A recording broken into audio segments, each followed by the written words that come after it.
What is up, guys? It's the Sound Alchemist, and today I'm back to talk to you about Warhammer 40k once again. So today I am talking about the reveals from Sunday. Yeah, it's been a while because I've been a little backed up on all the news, but this revolves around the new codex that we're going to be getting in just a few weeks, and that is the Dark Angels. So just to remind you guys, recently we had the Death Guard get their codex, and before that it was the Blood Angels.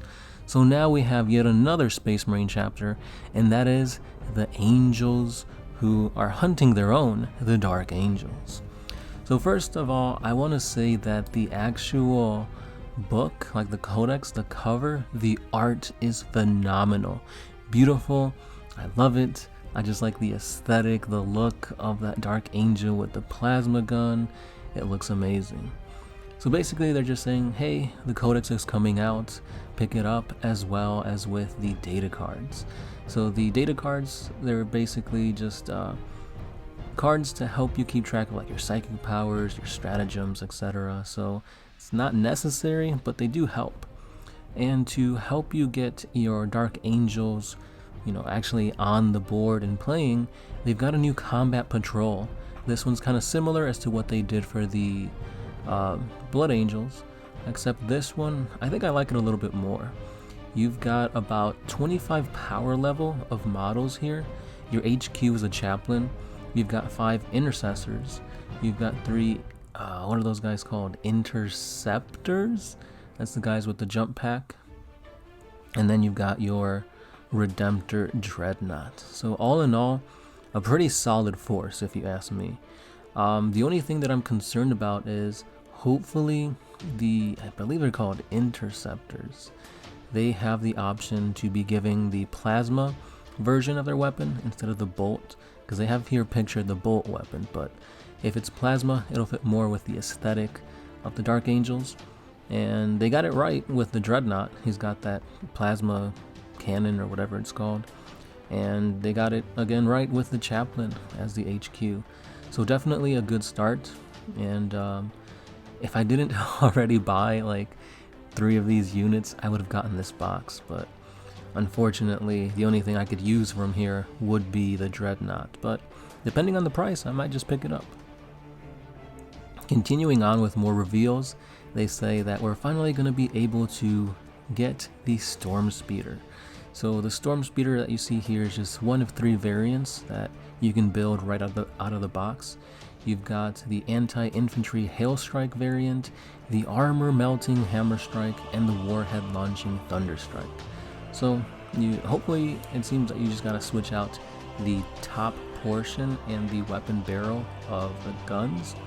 So it should just be an easy magnetization, so that way you're not stuck playing one single variant.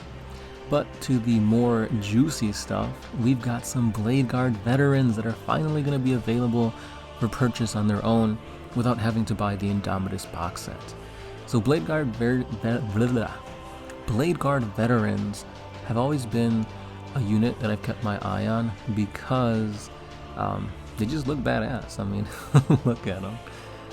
The ones in the Indomitus box set you could only use with shield and sword, but with this one you've got much more options. Heavy bolt pistols, I believe that's a Volkite pistol that guy has, and I also think you could use thunder hammers, so that's going to be pretty cool. And on top of that, I don't know if you can see it very well, but the 2 guys in the back actually have their storm shields attached to their backpack. I made a community post about this a few days ago, and I really like how that looks. I'm not exactly sure if you can in-game like pull it out and pull it back, depending on if you're going to be expecting fire or if you're going to be jumping into close combat. But if you do, that adds more versatility and more tactics to this unit. So we'll just have to wait and see, but I am definitely intrigued with their overall war gear options.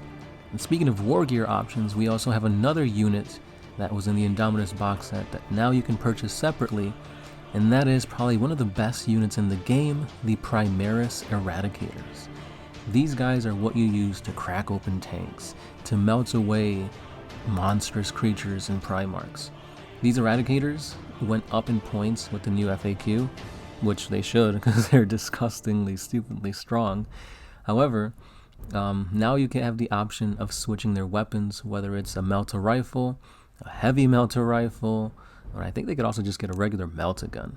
Still though, you still get 3 of these guys, and I believe they give you more options in their poses, but nonetheless, definitely I expect these guys to be selling like hotcakes because they're still pretty good, even though they went up in points.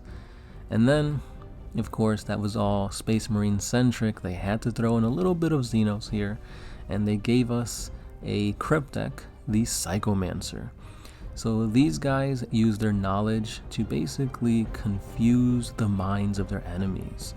And this guy looks pretty badass. The weird thing about these Crypteks, especially the new ones, is that they don't really have legs. I don't know why, but they use these like tentacles to move around. Really cool like special effects with like the digitization on the model. It looks like he's like summoning forth a skull, but still, if you play Necrons, this is kind of your only way to use quote-unquote psychic powers. So basically they'll help your Necrons do better on the battlefield. They're like a force multiplier, a support unit.